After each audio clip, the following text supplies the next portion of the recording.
Hello friends, কেমন আছেন আপনারা? নিশ্চয়ই ভালো আছেন।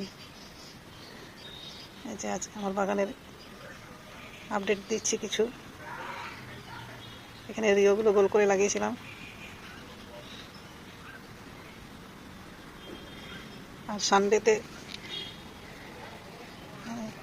নার্সারি গেছিলাম, ওখান থেকে দু একটা গাছ নিয়ে এসেছি, ওগুলো দেখাবো। এই যে একটা অ্যারেলিয়া, এই একটা অ্যারেলিয়া,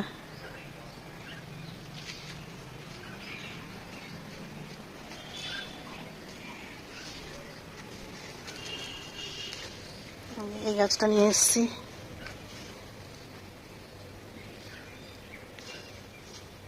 আর এই একটা অ্যারেলিয়া নিয়ে এসেছি। কেমন হয়েছে বলবেন? কি সুন্দর ছোট ছোট পাতা, দেখতে খুব সুন্দর লাগছে। এই সাবট্রেটটা দেখতে সুন্দর, ভেরিগেটেড।